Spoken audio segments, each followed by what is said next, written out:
Welcome to beautiful Seville, Spain. One can argue that for several centuries this was, if not the most important city in the world, certainly the most important port.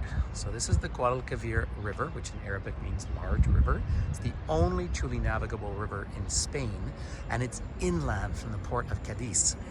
So during the colonial period, as the Spanish came back from the Americas on ships like this one out here, they would be loaded up with silver and gold and products looted from what becomes the Americas, particularly Central and South America, and they would be followed by pirates, the buccaneers, the legalized piracy of both the French and the English empires. Of course, you might remember Port Royal in Jamaica. That was the great pirate capital of Pirates of the Caribbean, so to speak, destroyed by an earthquake.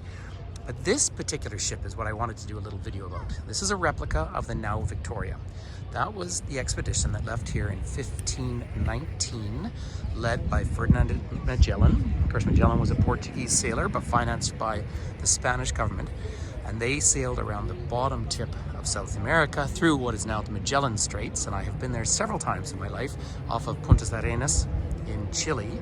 And they were the first Europeans to see where the Atlantic Ocean meets the Pacific. They then carried on all the way up across the Pacific. Magellan himself was killed in the Philippines, and this ship returned to Spain in 1522. That is just over 500 years ago now. But can you imagine what life would have been like on one of these ships?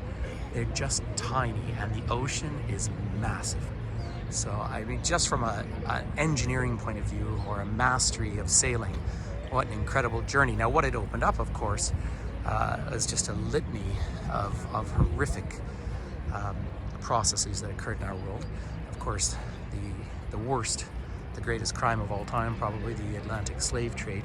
Can you imagine ships like this loaded with people underneath, being purchased from Africa and sold into slavery in Haiti and Brazil and the southern United States, the whole bit. So it's a heavy story, but it is incredible that this journey managed to make its way right around the world and prove, of course, that the world was round. Surprisingly, it's not flat. But also imagine one of these ships going through that sort of dead, windless areas in the tropics, just the unbearable heat, or the massive storms that they would have hit. And then, of course, they had to collect rainwater for drinking and food along the way. In fact, this is where the Galapagos Islands became so significant historically and tragically, because they would literally pick up the giant tortoises as food for these ships.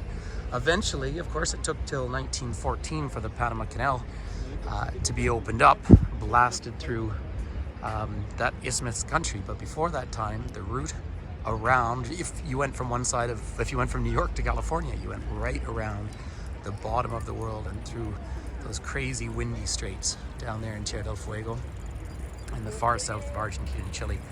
So it is remarkable, and the world was changed so completely by this navigation. So if you think Columbus was hired by the Spanish Kingdom in 1492 and sailed over, and of course landed in what he called the West Indies, which should have been called the East Indies if he thought it was India. And then within a couple of years they realized they weren't in India at all, which is why indigenous people maybe shouldn't be referred to as Indians. Another interesting point. But really, by the early 1500s, Spain had become so wealthy. And in that important year of 1492 is when they expelled the Jews and the Muslims from this country. And they took that same evangelical Catholic energy, and that's so they went out and conquered so much of the world. So like I say, big, heavy conversations, but it is remarkable to think of this sort of traveling and what life would have been like at that period. You would leave home never expecting to make it back. And then when these boats or ships were taken over, of course, then they often ended up in piracy. And how many were lost? Well, they say, I mean, one stat that I know was just around the island of Newfoundland, they say there's 10,000 shipwrecks. Amazing. Imagine that in a gigantic storm. But this is a beautiful day here in Seville. Very friendly, peaceful city now. What an incredible and heavy history to talk about. So please do join me sometimes for my live virtual tours. But I just wanted to get one on record here looking at this particular ship.